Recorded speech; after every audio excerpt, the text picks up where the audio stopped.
The neurosurgeon looked at me and in a voice that was both firm and calm said, "Your wife has about 30 minutes to live. We're not even worried about the brain tumor at the moment. We're simply going to attempt to save her life." I've been asked to take a few moments and tell part of my story, and I want to stress that it's just one story among a mosaic of stories. There's my story, there's your story, there's our neighbor's story, and every story matters. And this is simply just part of mine. And I hope as we spend time the next few moments together that our stories would intersect and we would be better for it when we're done. I certainly don't have time to give you all the details, but here's the view from 30,000 feet. Even though I grew up in Rochester, my family had just moved from Texas back to Michigan. Life was great. Great things were happening related to my career.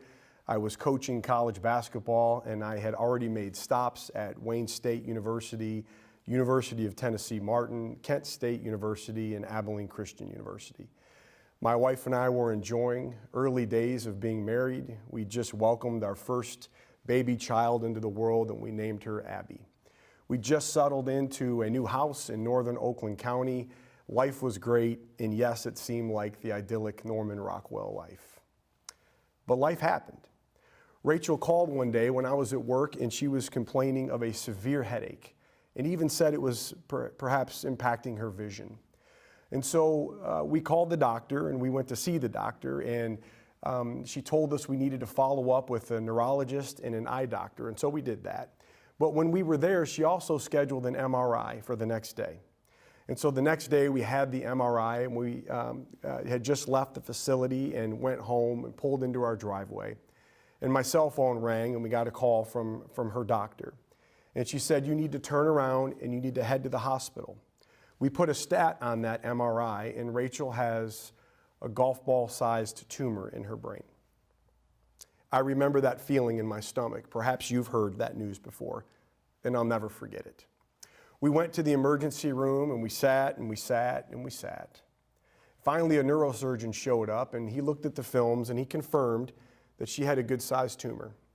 He said it looked a little odd and that it definitely needed to come out. So we scheduled a meeting for the next day.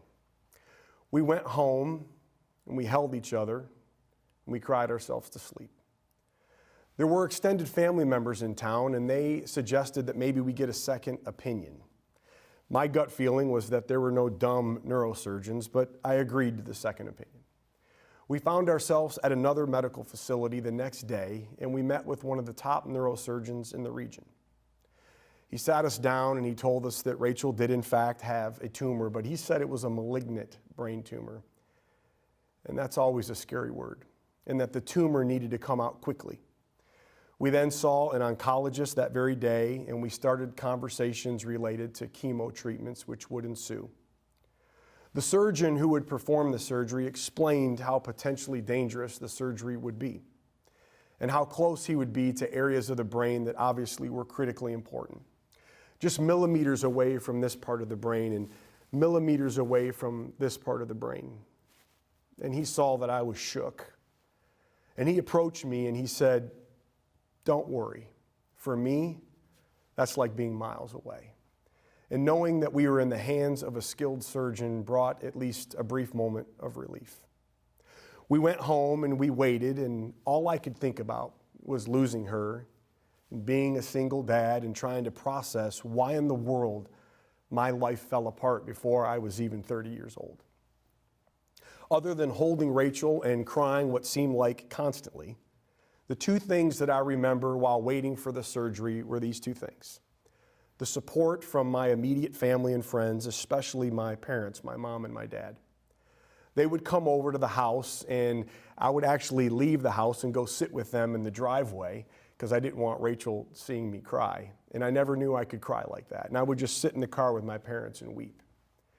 And the other thing I remember as we waited for that surgery was I have two friends, very close friends. One was from Tennessee and the other from Seattle. And both of them went to the airport and essentially said, "Here's my credit card. How quick can you get me to Detroit?" And they came to see me and they sat with me. And sometimes, even today, I think to myself, how in the world did I get such good friends? A few days later, I came home from work early as we were again waiting for the surgery, and I just went home to check on Rachel. She wasn't feeling well, and I found her in our bedroom in the bed, and she was lying in a pool of her own urine. She was completely unresponsive. I thought she was dead. We called 911, and they rushed us to what now was Ascension Rochester Hills, and they were great.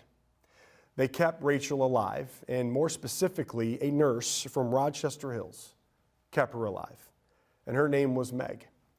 Rachel was in and out of consciousness and at the very threshold of death, and I will forever be grateful and in debt to Meg and her professionalism and the care that she gave Rachel. I sat by Rachel's bedside, and I begged her to hang on while we waited to get more help. And I even sang to her, which, now that I think of it, might have actually sped up the process of her dying. Ascension tried so hard to get her transferred to Henry Ford, where the neurosurgeon was planning on doing the surgery. We boarded an ambulance in the middle of the night. It was about 2 in the morning, and we headed down to Detroit. Rachel almost died on the ride down in the ambulance, and Meg, the nurse, insisted on going, and she asked the driver if he could get there quicker. Rachel was just in and out of life and death on the drive down. She was barely hanging on when we got to the 7th floor of Henry Ford, and they prepped her quickly, and they gave me a minute to tell her goodbye. And I did. I signed the papers, and I pleaded with the surgeon to do his best work. And then they rolled her away. And the last thing that I saw were the bottom of Rachel's feet as they rolled her into the elevator. And I was convinced that was the last time that I would see her alive. I sat in the hallway for hours, and at one point a nurse brought me a Ziploc bag with Rachel's earrings in them, but she gave me no updates. I didn't know. After several more hours, the neurosurgeon walked into the waiting room, and he approached me, and I'll never forget, he got down on his knees. And he said, "Klint, the tumor wasn't malignant." He said, "Instead, it was an abscess. It was an infectious mass. We didn't know. And it was growing so quickly. It was growing so rapidly." And he spoke of the incredible swelling and pressure that she endured. And he said, "We're not sure if she's going to wake up or not from the surgery. And Klint, you need to understand, if she does wake up, we don't know to what level there'll be some mental disability. And all we can do now is sit and wait and pray." A few hours later, I remember asking if I could go see her. It was difficult to approach her.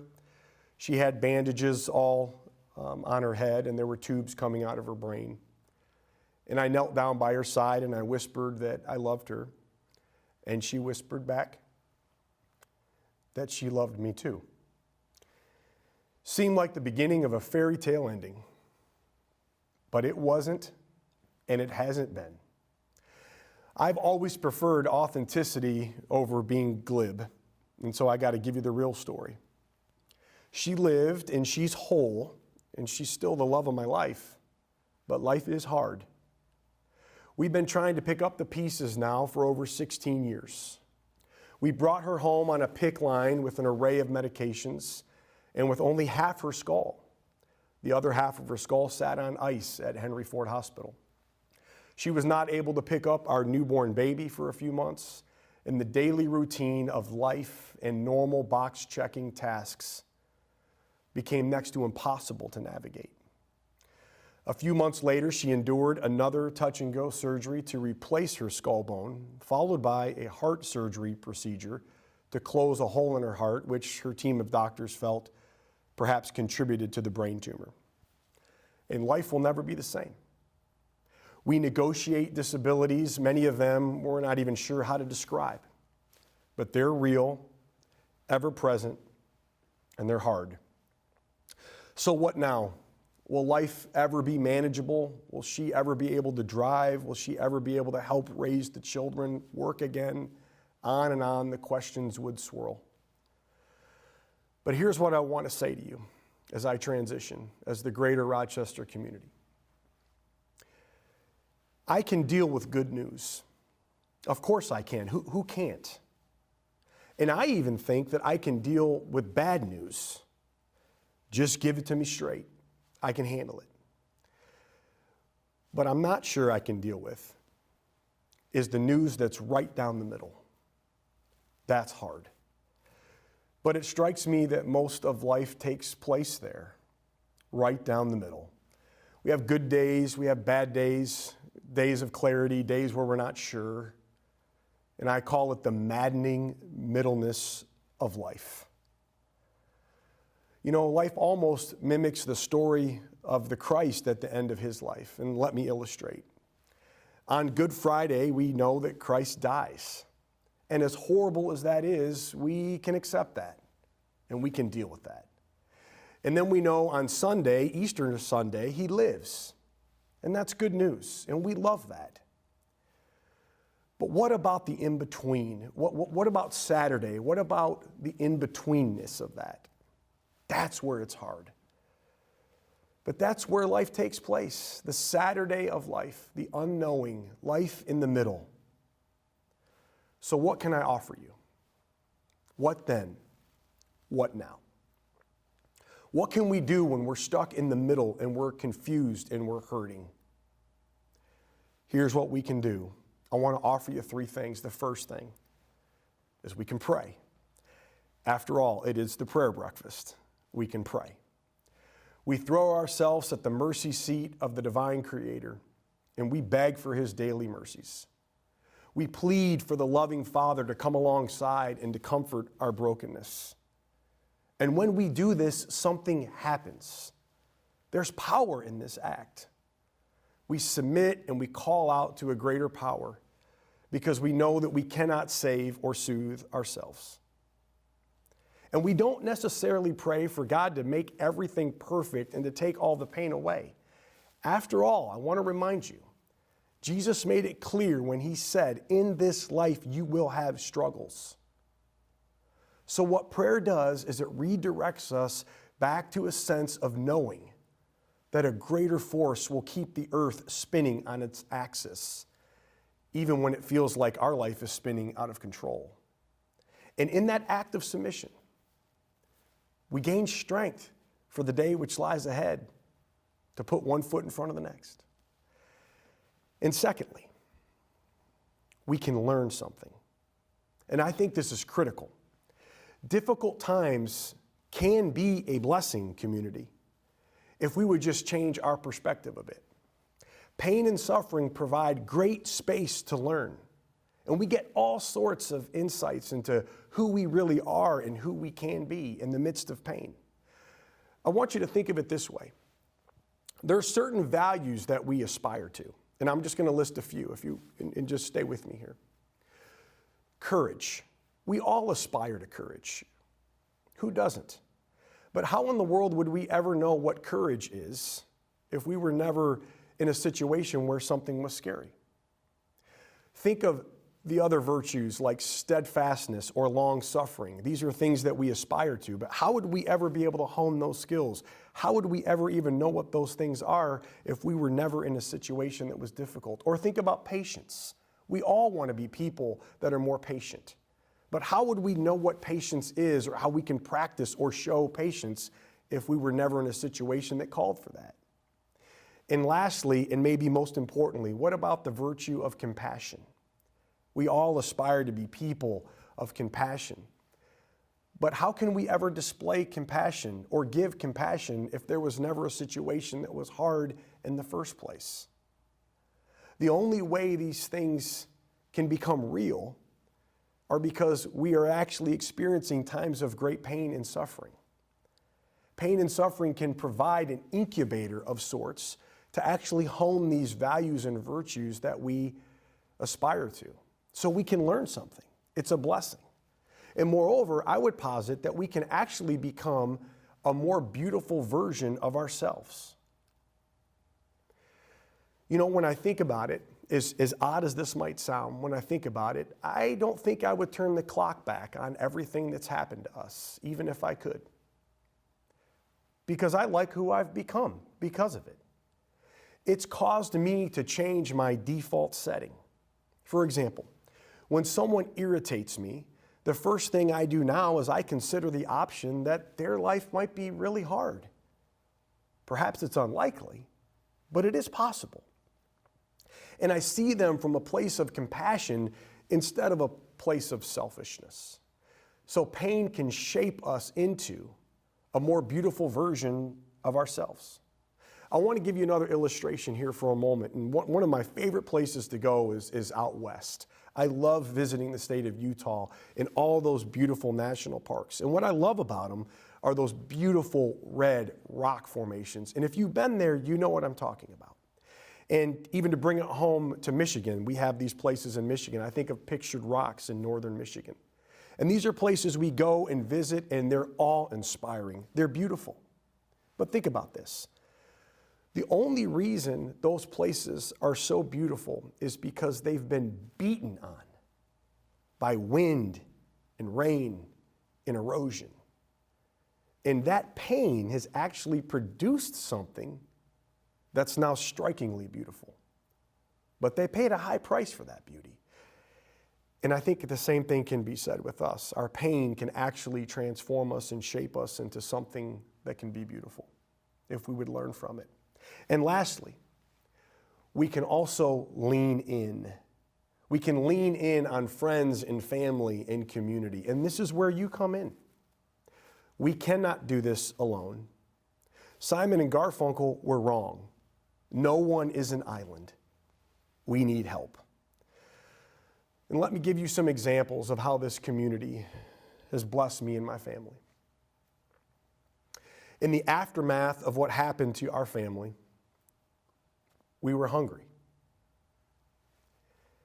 And the Roger Nat family of Rochester brought us food. We needed rest and we needed a vacation.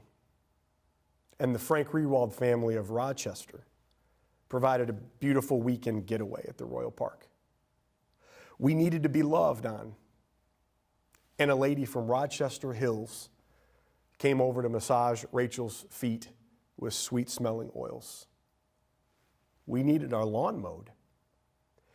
And a family from Rochester Hills came over to mow it. And cards and texts and emails poured in, many of which I still have. And they came in from places like Rochester and Rochester Hills and Oakland Township. And so we lean in on our community. When we don't have the strength, when we don't have the faith, we borrow it from the community. And we tie a knot and we hang on. We put one foot in front of the next and we fight to live another day. And listen, that's the miracle in all this. The miracle in all this, from my perspective, is not restored vision, because we don't have it. It's not restored gray matter in the brain, because we don't have it. It's the community showing up and doing what it does best. It's friends and it's family showing up. That is the miracle. And so on this National Day of Prayer, let's allow our little community to become the ecosystem, if you would, to show the rest of the nation what a healthy community looks like. Let's be the template for others to study. We have the power to do this. Our community shows up and it loves and it cares, and we do our part in making this planet a better place. You heard the theme verse earlier, and it came from the lips of the Apostle Paul as he spoke of love, life, and liberty. But Paul goes on to say that in doing this, we reflect the goodness of God. Did you catch that? We actually have the opportunity to be co-laborers with Almighty God. We can assist Him in His work of redemption. Every time we choose goodness, we pour out God's love to the world. The older I get, the more I hear from people that I look like my dad. I hear it all the time. Heck, sometimes people even will call me Garth. And while I'm unashamedly me, I've come to like that comparison. And Paul is calling us to just that. He's reminding us that we have the power to actually look like the divine. Let me tell you a story. It's by Hawthorne. It's a short story by Hawthorne. It's one of my favorites. It's called The Great Stone Face. Let me tell you a little bit about it. So there's this village in the valley, and overlooking it is a mountain, and out of the side of the mountain is a rock formation. They call it the man on the mountain, the Great Stone Face. And as the story goes, one day someone is going to show up in that village, and he's going to bless that village so much that it's going to transform the village. And they'll know it's the man, because that man will look like the Great Stone Face on the side of the mountain. And so a man comes to the village, and someone thinks, that's him, that's the guy, but it wasn't the guy. And then another man comes, and he starts to bless the village and do good things, and people think, oh, that's the man on the mountain, that's the Great Stone Face that we've heard about, but it wasn't. And years go by, and decades go by, and what we discover is that all along there was one man in the village, and he'd been there the whole time. And he was someone that was filled with those virtues we spoke of earlier, goodness and kindness and compassion. And he was so good to the community. And that goodness actually shaped that community into the kind of community it always wanted to be. And one day someone looked at that man who'd been there all the time and said, wait a minute. That's the Great Stone Face. He's been here the whole time. And in the process of this goodness, he's actually transformed his look into the Great Stone Face, and he was the Great Stone Face. And the same thing can be true with us. When we pray, when we're willing to learn, when we lean in on the community, we do our part in making this world a better place. And what we do when we do that is we play a part in transforming ourselves into the very image of the divine. And you don't have to change the entire world, community. You don't even have to change the entire greater Rochester community. You can begin with one. And I'm standing here today as your speaker, as one of the one. Because so many of you have shown up for me in my life, in my family, and it's made a difference. I want to leave you with one of my favorite stories. So a man had just put in a long, hard week of work, and I know some of you can relate to this. And he's just looking forward to Saturday morning when he can go out on the patio and he can have his coffee and he can read the paper. And so he does that on Saturday morning. And one of his children wakes up early and comes out into the patio and disturbs him and wants to play. And the dad says, oh, just give me a minute. I want to just finish my coffee and read the paper. Could you give me a minute? And the boy comes back a few moments later and says, are you ready to play? Are you ready to play? And the dad said, here's what we'll do. And the dad takes the very back page of the newspaper. And in the back page of the paper, there's a picture of the earth. There's a picture of the planet. And he rips that out, and he takes it and rips it into little pieces, and he gives it to his son. And he says, go back and put this together, and when you put it back together, bring it back to me, and then we'll play. The dad, of course, is thinking that this is going to buy him some time to enjoy his coffee and to enjoy his morning. And the boy comes back in a minute or two, and he's got it together. And the dad says, how did you do that so quickly? And the boy looks at the dad without hesitating and said, well, Dad, on the other side of the picture you gave me of the world was a picture of one little girl. And it was a whole lot easier to put the girl back together than it was the whole world. You have the power to make a difference, and it can be with just one person. I want to send you away with the same blessing that my college professor would always send me away with. When life was dark and when I was so scared in the midst of the tragedy of what happened to Rachel, my wife, sometimes I would just need to hear my old college professor's voice, who is my spiritual mentor and guide. His name's Randy. And I would call Randy. He would say, I'll leave my phone on all night. And I would call Randy, and he would give me the encouragement to make it to another day. And every time Randy would leave me to say goodbye, he would leave me with this blessing, and I want to pray it over you as we close.